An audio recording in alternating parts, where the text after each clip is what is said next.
અકબરે બિરબલને આદેશ આપ્યો કે શહેરમાંથી 4 સમજદાર મૂરખો શોધીને લાવો.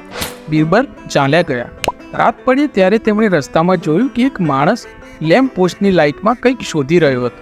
બિરબલે નજીક જઈને પૂછ્યું, શું શોધી રહ્યા છો? તો માણસે કહ્યું, મારો 1 રૂપિયો ગુમાવી દીધો છે, તે શોધી રહ્યો છું દીવાનજી. તો બિરબલે જણાવ્યું, ક્યાં ગુમાવ્યો હતો? અહીં, આ વૃક્ષની નીચે. તો તમે ત્યાં કેમ નથી શોધતા? તો પેલા માણસે જણાવ્યું, દીવાનજી, ત્યાં અંધારું છે. આ સાંભળી બિરબલજી સમજી ગયા કે આ પહેલો મૂર્ખ છે. તેને રૂપિયાની લાલચ આપી તેઓ સાથે લઈ ગયા.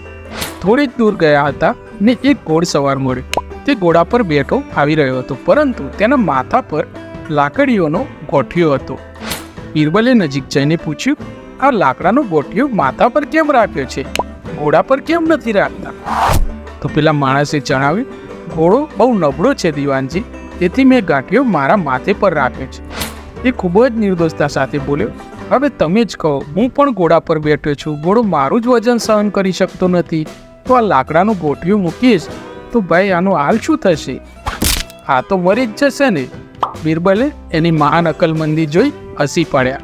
એટલામાં એ વ્યક્તિ ગોઠિયું જમીન પર નાખી અને ઘોડા પરથી નીચે કૂદ્યો અને કહ્યું, દીવાન સાહેબ, સલામ કરું છું. બિરબલે કહ્યું, ઠીક છે, તમે અમારા સાથે ચાલો, અમે તમને નવો ઘોડો આપીશું. બિરબલ આ બંને મૂર્ખોને લઈને તાત્કાલિક બાદશાહની હાજરીમાં પહોંચ્યા અને તેમના કિસ્સાઓ કહ્યા. બાદશાહ બોલે, ઠીક છે, પરંતુ તમે તો 2 જ મૂર્ખ લાવ્યા છો, મેં તો તમને 4 મૂર્ખો લાવવાનું કહ્યું.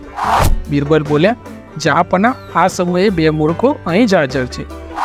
બાદશાહ ચોંકીને આજુબાજુ જોવા લાગ્યા, પરંતુ ત્યાં એ 2 માણસો સિવાય કોઈ નહોતું દેખાતું. તેઓ અચંબામાં પડી ગયા અને બોલ્યા, અરે ભાઈ બિરબલ, ક્યાં છે બીજા 2 મૂર્ખો?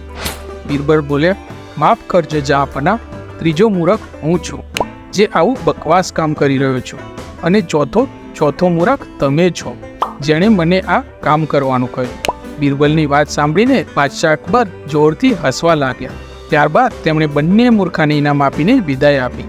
તો મિત્રો, એ વાર્તાનો જે બોધ છે એ જ છે કે ક્યારેય કોઈની મૂર્ખતા ઓછી ન ગણવી જોઈએ, ખુદની પણ.